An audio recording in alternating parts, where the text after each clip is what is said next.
Hello everyone, welcome to my channel learn with Gyanvi.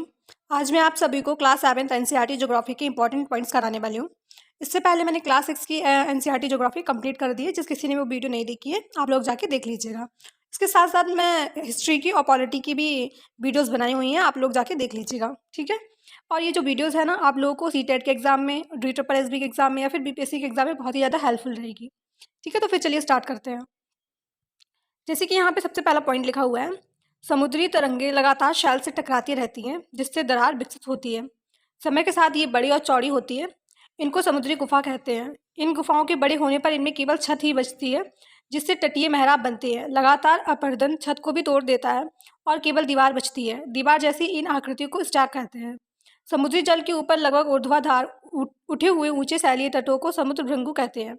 समुद्री तरंगे किनारों पर अवसाद जमा कर समुद्री पुलन का निर्माण करती हैं, ठीक है। जैसे कि मैंने ये भी आपको पढ़ दिया, आप लोगों को भी कुछ भी नहीं समझ में आया होगा, ठीक है। लेकिन यहाँ पे मैं आप लोगों को ये डायग्राम से समझा देती हूँ। जैसे कि मान लीजिए एक समुद्र है, ठीक है। यहाँ पे कोई भी रॉक वगैरह है, ठीक है। अब जैसे कि क्या इस रॉक पे प्रेशर तो पड़ेगा ही ना पानी का, ठीक है। जब यहाँ पे प्रेशर पड़ेगा पानी का, तो देखिए या ये आपने देखा ये होल बन गया है ना। तो ये जो होल बन गया, इसको क्या कहेंगे? ठीक है, यहाँ पे लिखा समुद्री गुफा। आप लोगों को दिख भी रही होगी, गुफा जैसा बन गया था, ठीक है। तो ये क्या बन गया? सबसे पहले क्या बना? एक समुद्री गुफा बन गई। जैसे कि आप लोग ये दिख रही होगी, ये देखिए समुद्री गुफा बन गई, ठीक है। नेक्स्ट उसके बाद में इन्होंने क्या बोला है, इन गुफाओं के बड़े होने पर इनमें केवल छत बचती है, जिससे तटीय मेहराब बनता है, ठीक है। अब जैसे कि फिर से हम लोग नेक्स्ट स्लाइड में देख लेते हैं। जैसे कि अब ये गुफा भी छोटी सी है, अब ये गुफा क्या होगी? बहुत ही ज़्यादा बड़ी होती जाएगी, बड़ी होती जाएगी। तो इनमें क्या बचेगी? बस ये थोड़ी सी छत बचेगी, तो इनको फिर क्या बोलेंगे हम लोग? तटीय मेहराब बोलेंगे, ठीक है। नेक्स्ट देखते हैं। उसके बाद इन्होंने क्या बोला है, लगातार अपरदन छत को भी तोड़ देता है और केवल दीवार बचती है, ठीक है। अब क्या हुआ कि जब ये मैंने आपने बताया, ये जब बहुत ज़्यादा बड़ी हो जाए, केवल दीवार ही जैसी बचेगी ना, ये ऐसा केवल इतना ही बचेगा।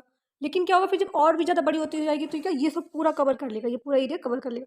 फिर क्या बचेगा? केवल ये साइड वाला पार्ट बचेगा, ठीक है। इनको क्या बोलते हैं? स्टैक बोलते हैं, ठीक है। नेक्स्ट देखते हैं,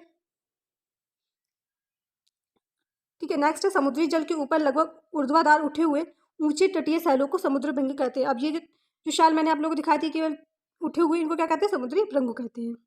समुद्री तरंगे किनारों पर अवसाद जमा कर समुद्री पुलन का निर्माण करती है, ठीक है। ये तो बहुत ही ईजी बात है। जिस तरीके से नदियां किनारों पर अवसाद जमा करके तटबंध बनाती हैं, उसी तरीके से समुद्र तरंगे किनारों पर अवसाद जमा करके क्या बनाती है? समुद्री पुलन का निर्माण करती है, ठीक है। चलिए नेक्स्ट पॉइंट देखते हैं। यहाँ पे लिखा है, हिमनद के द्वारा लाए गए पदार्थ जैसे छोटे बड़े शैल, रेत एवं तलछट मिट्टी निक्षेपित होती है। ये निक्षेप हिमनद हिमोट का निर्माण करते हैं। जैसे कि जिस तरीके से अभी ये समुद्र वाला मैंने दिखाया ना, समुद्र में किस तरीके की आकृतियाँ बनती है, इसी तरीके से जो ग्लेशियर होते हैं ना, वो जब टूटते हैं तो वो भी अपने साथ में क्या क्या लेकर आते हैं? जैसे कि शैल लेकर आए, रेत वगैरह लेकर आए, तलछट मिट्टी वगैरह लेके आए, तो इनसे भी आकृतियाँ बनती हैं। उनको क्या कहते हैं? हिमनद हिमोट कहते हैं। जैसे कि यहाँ पे आप लोग देख लीजिए, इमेज आ गई है। जैसे कि मान लीजिए ग्लेशियर है, ये पिघल रहा है, इसमें सारे चट्टानें भी होंगी, मिट्टी वगैरह भी होंगी, ये भी सब इकट्ठा करके लेके आएंगे, फिर क्या बनाएंगे? हिमनद हिमोट बनाएंगे, ठीक है। चलिए नेक्स्ट देख लेते हैं।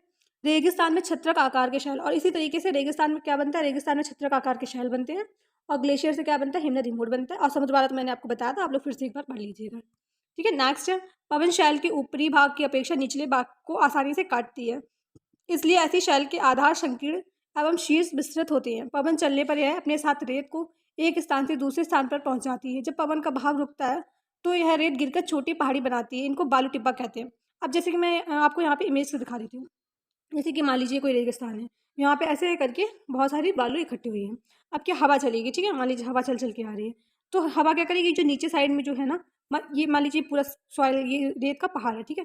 अब हवा चल कर आई, तो हवा क्या करेगी? ये नीचे साइड से काटते हुए चली जाएगी। तभी देखिए इसकी इमेज ऐसे क्या बनी है। ये सब यहाँ पर भी क्या थी? मिट्टी थी, लेकिन रेत ने क्या किया? यहाँ से काट दिया इसको, है ना। तब ये देखिए नीचे पतला हो गया और ऊपर ये उठ गया और मशरूम जैसा आकार बन गया। और फिर ये जो हवा जो यहाँ से साइड से जो रेत लेके गई है, वो कहीं और पे गिराएगी जाके, और फिर वहाँ पे गिरा के क्या? बालू टिब्बा का निर्माण करेगी। जैसे कि आप लोग देख लीजिए, यहाँ पे लिखा भी हुआ है, देखिए। ये देखिए, अपने साथ रेत को एक स्थान से दूसरे स्थान पर पहुंचाती है। जब पवन का भाव रुकता है, तो यह गिरकर छोटी पहाड़ी बनाती है, ठीक है। मान लीजिए वहाँ से तो ये पवन रेत को ले गई, फिर जब पवन रुकेगी ना, तब ये जो रेत ले गई है उसको कहीं तो छोड़ेगी ना, तो छोड़ने के बाद ये छोटी सी पहाड़ियाँ बनाता है, और इनको क्या कहते हैं? फिर हम लोग इनको बालू टिब्बा कहते हैं, ठीक है। जब बालू के कण महीन एवं हल्के होते हैं, तो वायु उनको उठाकर अत्यधिक दूर ले जाती है। जब ये बालू कण विस्तृत क्षेत्र में निक्षेपित हो जाते हैं, तो ऐसे इसे लोएस कहते हैं। चीन में विशाल लोएस पाए जाते हैं, ठीक है। यानी कि लोएस कहाँ पाए जाते हैं? चीन में सबसे ज़्यादा पाए जाते हैं। ठीक है, इस तरीके से आप लोग क्वेश्चन पूछ लिया जाता है कि लोएस कहाँ पाए जाएंगे सबसे ज़्यादा। ठीक है, तो इस तरीके से हम लोग की आज की वीडियो यहीं पे कंप्लीट हुई। अगर आप लोग ये वीडियो अच्छा लगता है तो प्लीज़ लाइक कीजिएगा और चैनल को सब्सक्राइब भी कीजिएगा और अपने फ्रेंड्स के साथ में शेयर भी कीजिएगा। Thank you.